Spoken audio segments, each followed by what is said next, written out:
Buenas, la siguiente cápsula es de fuerzas, un contenido de séptimo básico que se ha repasado en octavo.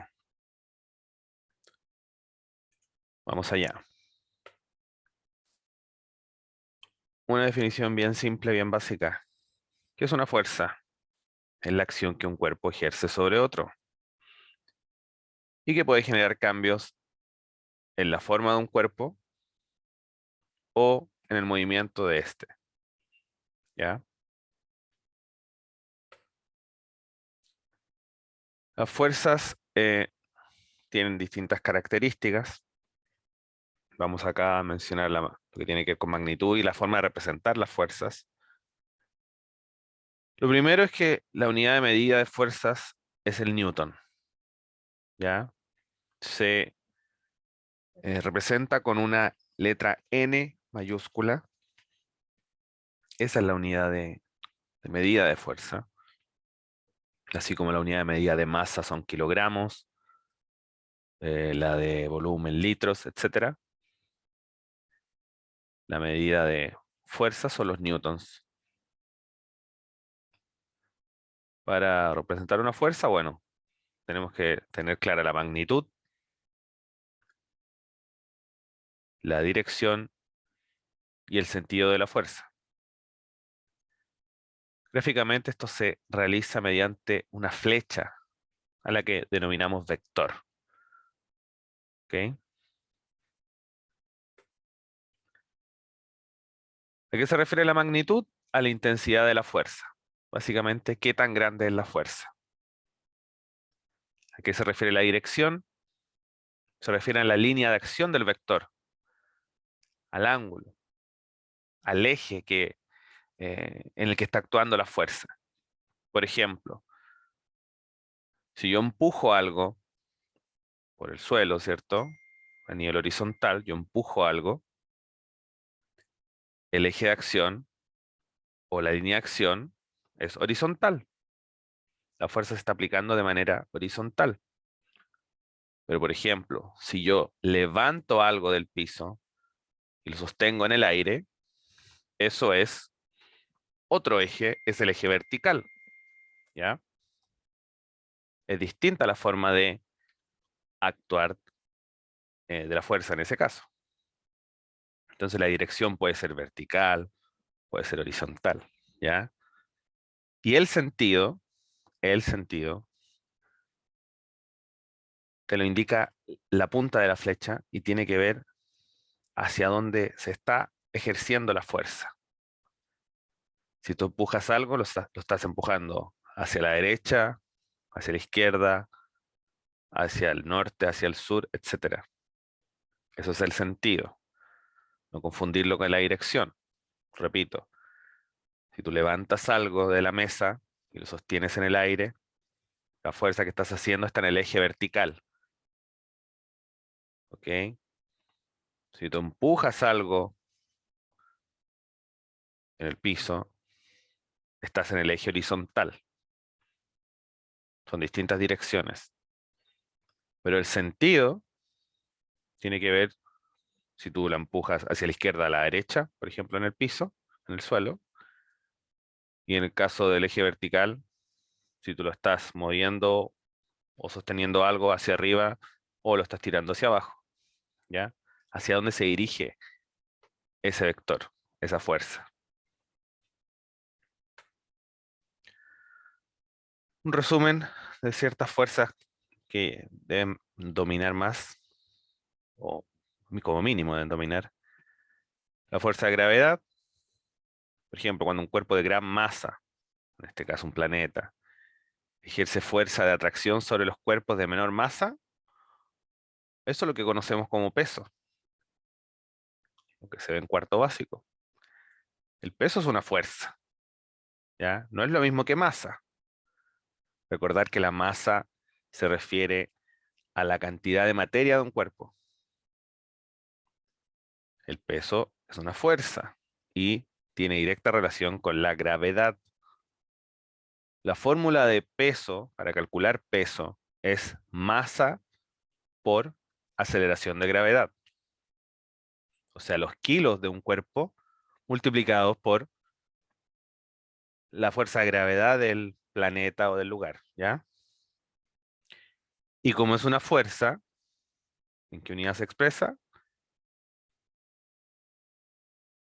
En newtons, no olvidar. Por eso siempre conversamos años anteriores de que una persona puede tener 50 kilogramos de masa, esa es la cantidad de materia que tiene su cuerpo.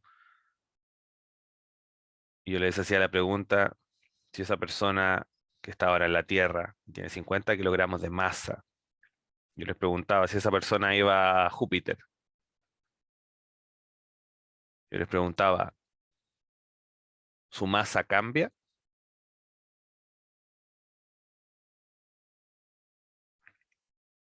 Esa pregunta, ¿cambiará su masa? Si no hay ningún accidente, no pasa nada extraño, su masa debiera ser la misma. O sea, tiene sus brazos, tiene sus piernas, tiene el cuerpo que tenía en la Tierra, ahora lo tiene en Júpiter. Su masa no cambió. Lo que sí va a cambiar es el peso, la fuerza peso. Porque, repito, el peso depende obviamente de la masa, que acá en este caso es la misma, pero también depende, y principalmente depende, de la fuerza de gravedad. Y ahí empieza la comparación. La Tierra es un planeta más pequeño versus Júpiter, que es el planeta más grande del sistema solar. Entre más pequeño el planeta o el cuerpo, menor fuerza de atracción, menor fuerza de gravedad tiene. Entre mayor es el cuerpo, mayor fuerza de gravedad ejerce. Por ende, la fuerza de gravedad de Júpiter es mayor que la de la Tierra.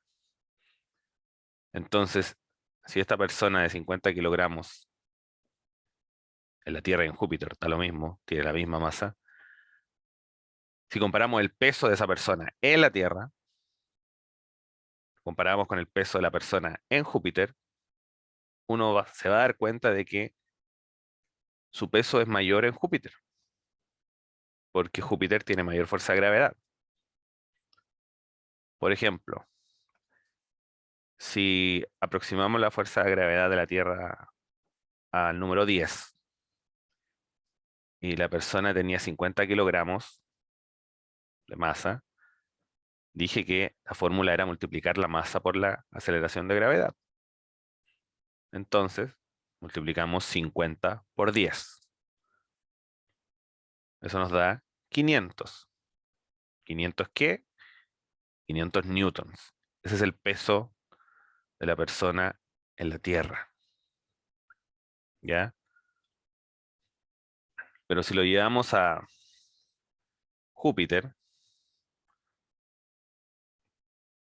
voy a buscar la exacta aceleración de gravedad para no equivocarnos. 24. Júpiter tiene 24, lo voy a aproximar a 25. Júpiter tiene 25 metros partido por segundo cuadrado de gravedad. La Tierra tiene 9,8, lo aproximamos a 10. Cuando multiplicamos 50 kilogramos de masa por 10 de aceleración de gravedad, nos dio 500 newtons de la persona en la Tierra. Pero si lo llevamos a Júpiter, la persona va a tener los mismos 50 kilogramos de masa, pero ahora no los multiplicamos por 10, los multiplicamos por 25. Y nos va a dar que el peso de la misma persona en Júpiter es de 1250 newtons. En la Tierra era de 500 newtons. ¿Ya? O sea, más del doble. Más del doble del peso. ¿Por qué? Porque el peso es una fuerza, ¿ya? Y depende de la gravedad. Cuando dos cuerpos de gran masa, la Tierra y el Sol, experimentan una atracción mutua, se denomina de otra manera, se le llama fuerza de atracción gravitacional, ¿ya? Porque estamos hablando de cuerpos que son grandes. No es la relación de la Tierra con una persona o con un auto, ¿no? Una interacción de un gran cuerpo con uno muy pequeño, sino que acá hablamos ya de cuerpos de gran masa Entonces ya no hablamos de fuerza-peso, lo denominamos atracción gravitacional, ¿ya? Pero en términos puros y duros, es la misma interacción. Un cuerpo atrae a otro, básicamente, ¿ya? El peso de un cuerpo es proporcional a su masa, lo acabamos de mencionar. Ahí está la fórmula que mencioné hace un rato. El peso, esta fórmula es de cuarto básico, ojo. La masa por la aceleración de gravedad. La Tierra es 9,8 metros partido en segundo cuadrado. Uno lo aproxima a 10 para explicarlo en términos de cálculos, ¿ya? Otra fuerza conocida es la de roce. La fuerza de roce se caracteriza porque se opone al movimiento de los cuerpos, ¿ya? ¿Y de qué depende que sea mayor o menor? De las rugosidades que tenga la superficie que esté en contacto.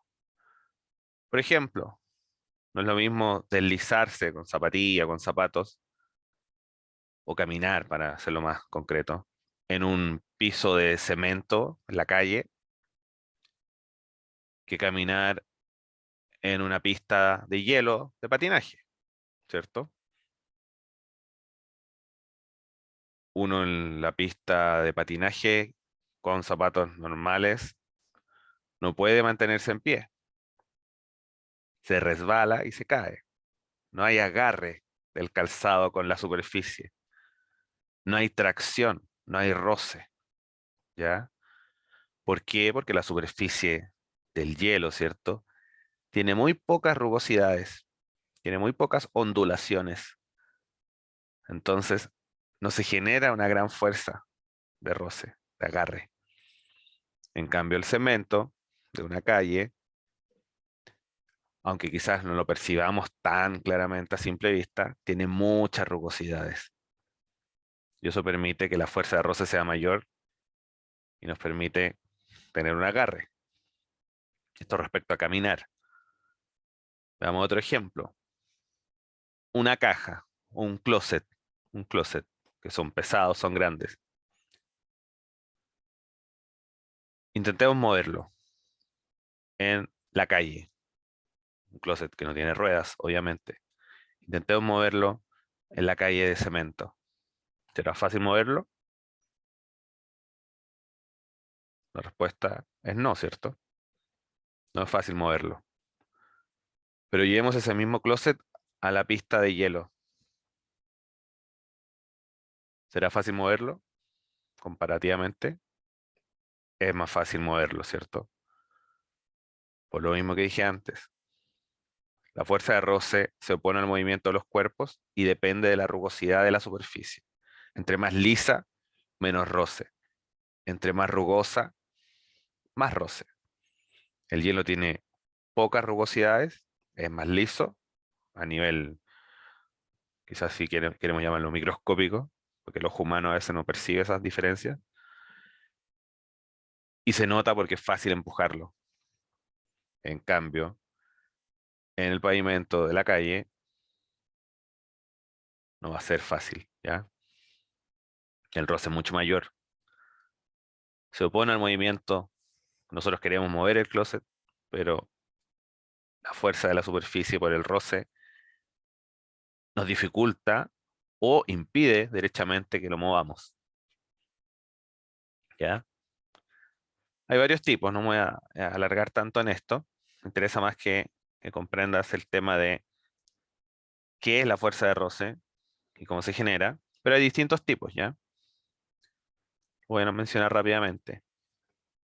Hay un tipo de fuerza de roce que es por deslizamiento, ¿ok?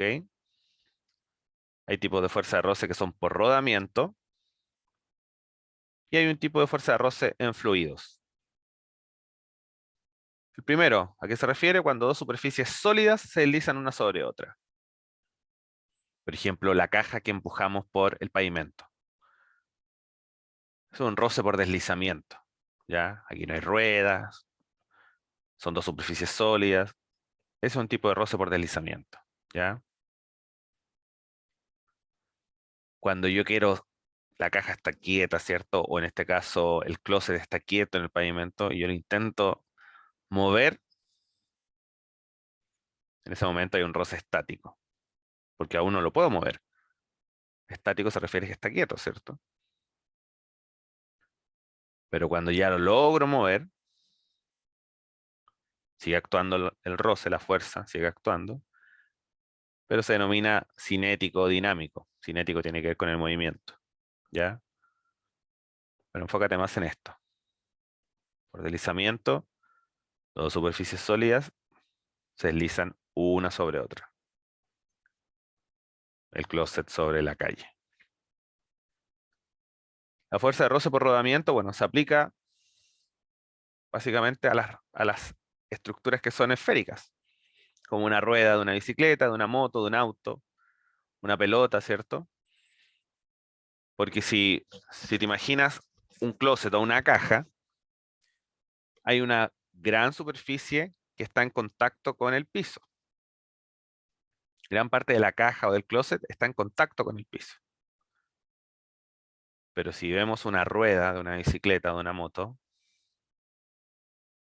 no hay gran parte de la rueda que está en contacto con el piso. De hecho, es una pequeña parte de la rueda y que está por un momento en contacto con el piso. ¿Ya? Entonces, otro tipo de roce.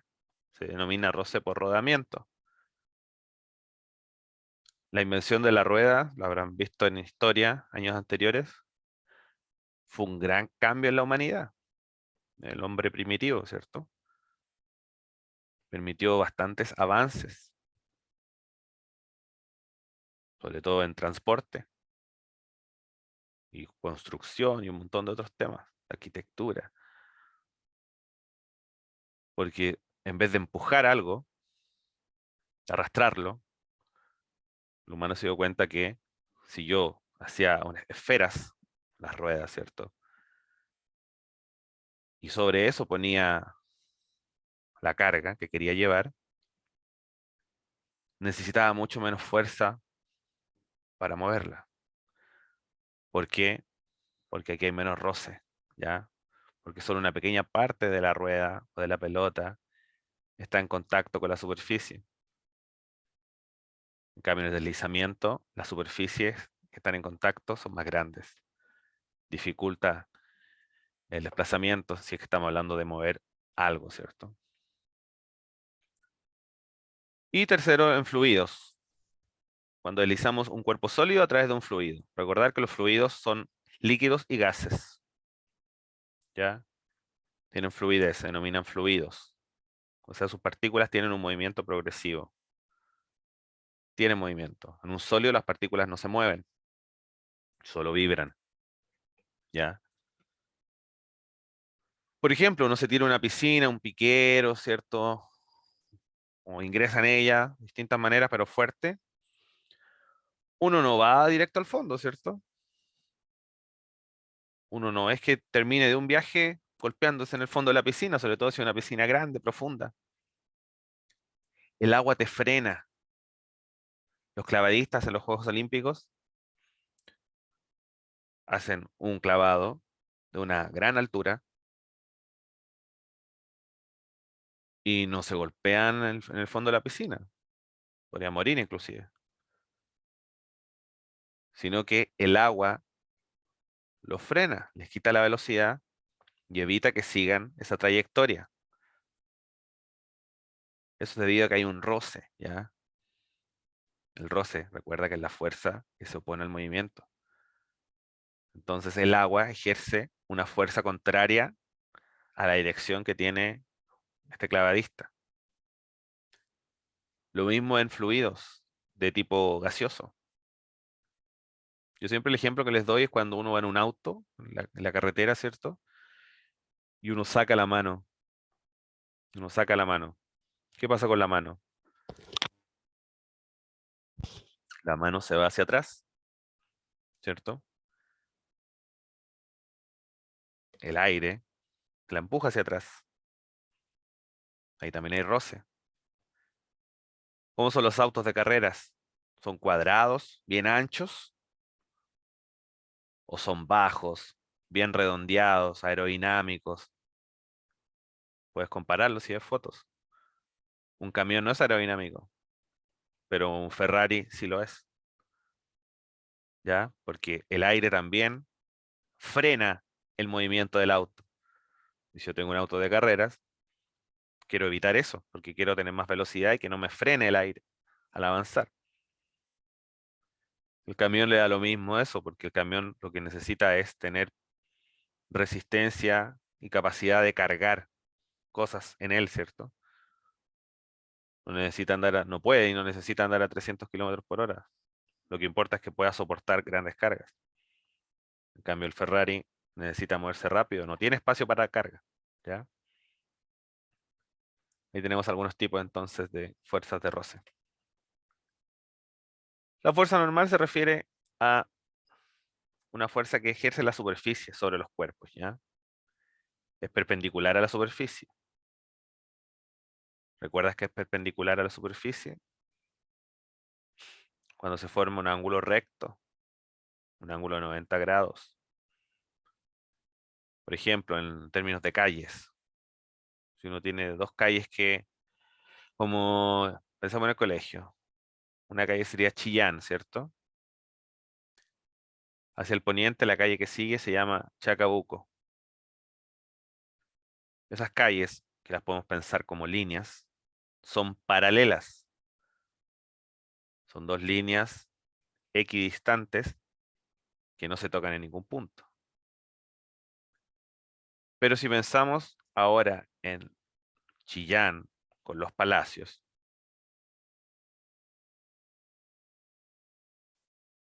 tienen otra forma de interactuar, ¿cierto? Si yo llego justo a la esquina del colegio y matemáticamente lo pienso, la calle Los Palacios y Chillán, en esa esquina, son perpendiculares, forman un ángulo recto, un ángulo de 90 grados, ¿ya? La fuerza normal se refiere a esto. Un ejemplo es tener una mesa y poner un libro arriba, un libro grande, pesado. Pregunta, ¿la fuerza de gravedad está actuando sobre el libro? El libro no se mueve. ¿Por qué no se va al piso el libro? Recordar que la fuerza de gravedad actúa en todo momento, siempre, con todos los elementos que están en este planeta. Entonces, ¿por qué el libro que está en la mesa no sigue bajando y llega al piso, por ejemplo? Algo lo detiene, ¿cierto? Algo impide que siga bajando, que termine en el piso. Puede parecer obvia la respuesta, pero hay que pensarlo. La mesa lo impide, ¿cierto? La mesa impide que el libro termine en el piso. ¿Por qué? La mesa es la superficie. La mesa está hecha de un material X, puede ser madera, y la mesa con ese material es capaz de ejercer una fuerza opuesta al peso, opuesta a la gravedad, lo que permite que el libro esté en reposo, esté quieto en la mesa. ¿Ok? Pero pongamos otro caso. Si la mesa ya no es de madera, si yo la mesa la hago de ahora de cartón y uso el mismo libro, con la misma forma, el cartón, la misma forma de la mesa anterior, que era de madera, pero ahora es de cartón. ¿Qué crees que pasa al poner el libro en ella, sobre ella, en la cubierta? ¿Qué crees que pasa? Lo más probable, la lógica nos dice que es un libro pesado, te dije recién. La lógica nos dice que la mesa de cartón, o el cartón, mejor dicho, no va a aguantar la masa, el peso del libro. Se va a hundir, ¿cierto? El cartón. Se va a guatear, como se dice coloquialmente. Se va a hundir. Y el libro va a terminar en el piso. ¿Por qué? Porque esta mesa ya no era de madera, era de otro material, al ser de otro material, no tiene la misma capacidad de ejercer fuerza que suponga la gravedad. No tiene la misma fuerza normal. No puede ejercer la misma fuerza que ejercía la mesa con otro material más resistente. Por ende, ¿quién ganó este duelo? La fuerza de gravedad. La fuerza de gravedad fue mayor a la fuerza normal. Por ende, terminó en el piso. Si el libro queda en reposo en una mesa, de acero, de madera, de lo que sea, implica que la fuerza normal fue igual a la fuerza de gravedad, a la fuerza peso. ¿Ya? La empató. Por eso el libro está quieto. Podrías decir, ay, la fuerza normal puede ser mayor si mi mesa es de cemento. No, no va a ser mayor que la gravedad. ¿Ya? Es una fuerza que responde a otra.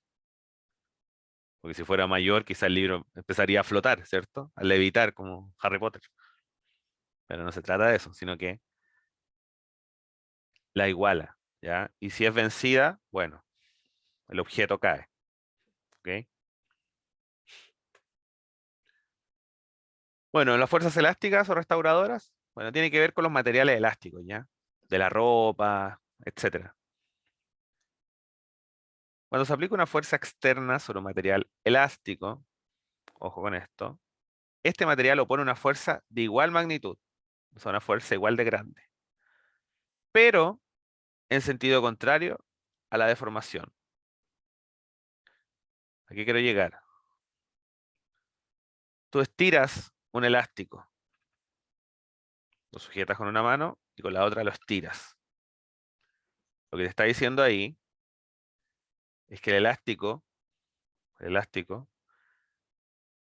va a ejercer una fuerza igual a la que tú estás haciendo para estirarlo, pero la va a ejercer para el otro lado.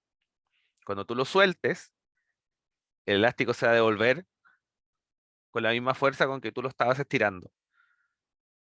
Y por eso siempre cuando uno estira un elástico jugando de repente o molestando a alguien, duele, ¿cierto? Porque se devuelve con la misma fuerza que tú lo estiraste. Ahí tienes un ejemplo de una fuerza elástica o restauradora, ¿ya? Pero ojo que esto no es infinito. Depende de la elasticidad que tenga el material. O sea, qué tanto puede aguantar que lo estires. Porque si un elástico lo estira más allá de lo que aguanta, el elástico uno puede decir que se vence, ¿cierto? O sea, pierde su capacidad de ejercer esta fuerza restauradora que se devuelve, ¿cierto? Típico en la ropa. Si el elástico se vence o el elástico ya superó su límite de elasticidad, queda alargado y no es capaz de acortarse, de volver a como era antes. Porque los materiales tienen un límite de elasticidad. Si tú los tiras más allá de la cuenta, pierde esa capacidad de volver a su estado original. ¿Ya? Eso pasa bastante en esto, en los materiales. Uno lo ve en la ropa típico. Si algún amigo, algún familiar, un primo, de repente jugando te tira, no sé, el elástico del pijama o lo que sea, con mucha fuerza, después nunca volvió a ser el mismo ese elástico y te lo tienen que cambiar. ¿Ya? Aquí hay un ejemplo de la ley de Hooke, que lo voy a mencionar básicamente, pero quiero que mires el esquema. Tengo un resorte, está colgado, tiene un gancho acá. Es un resorte de una longitud L. ¿Ya? Ese es su largo, su longitud natural, inicial, sin ningún peso, sin nada. Segunda imagen, me está mostrando que le puso un peso, ¿ya? Le puso un peso acá, que es la letra F que está aquí. Un peso F, o de una magnitud F. Esto generó que el resorte se estirara. ¿Cuánto se estiró? Este valor que está acá, de X. ¿Ya? Lo que dice la ley es que la fuerza que yo aplique y cuánto se estire el resorte van a ser directamente proporcionales. Paréntesis, hay que recordar a qué se refiere directamente o inversamente proporcional. Cuando algo es directamente proporcional, matemática, se refiere a que si yo una variable la aumento, la otra variable también aumenta. Si yo una variable la disminuyo, la otra variable respuesta también disminuye. Eso se refiere directamente proporcional. Si una variable aumenta, la otra aumenta. Si una baja, la otra también baja.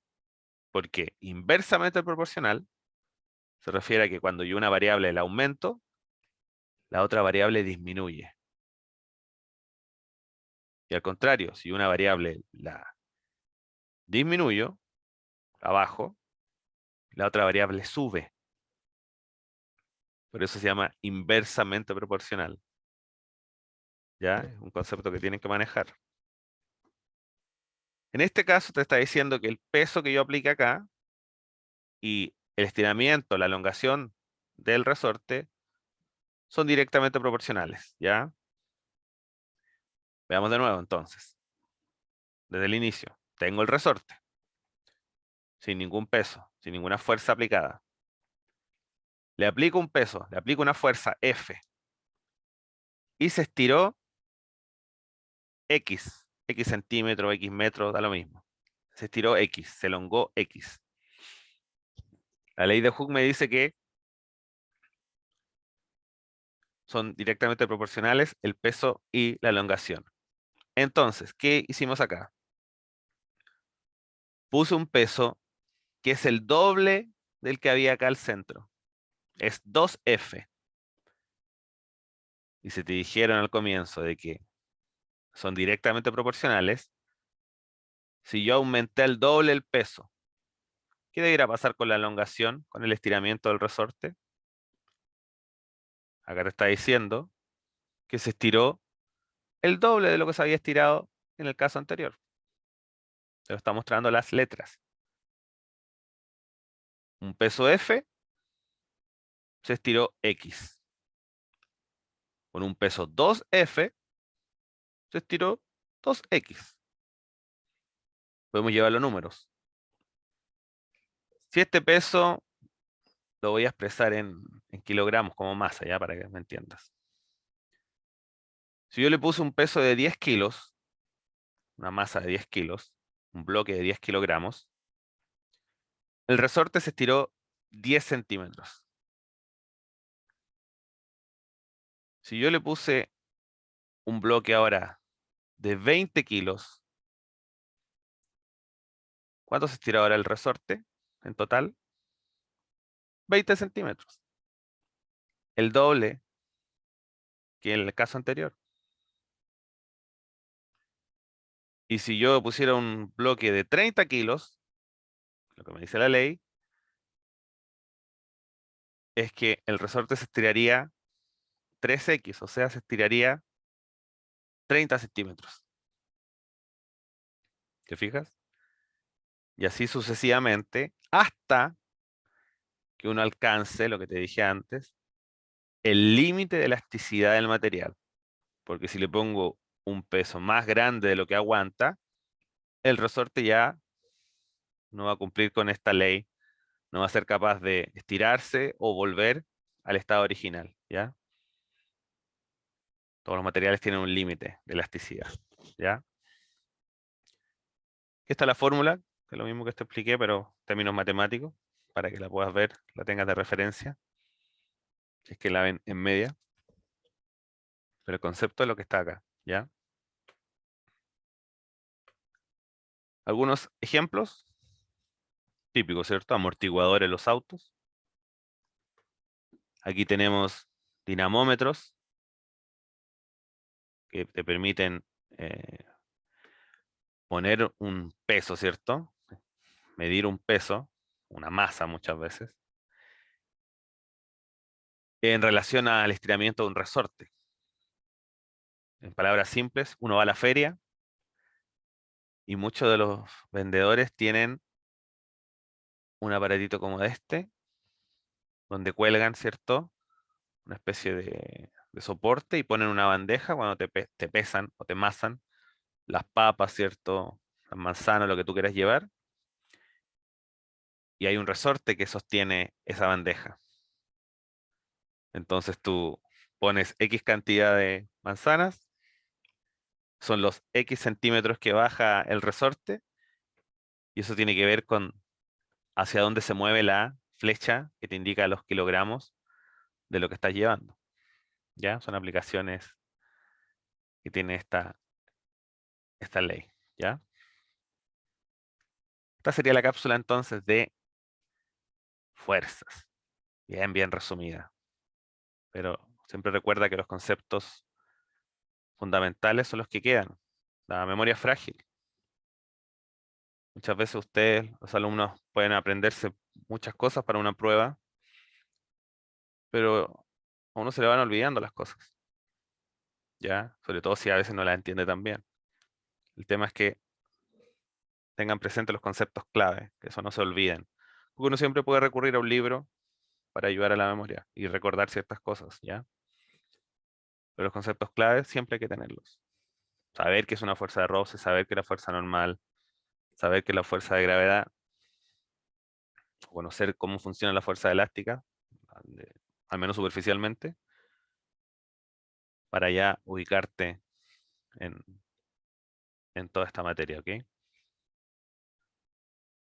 aquí quedamos, nos vemos en la próxima cápsula.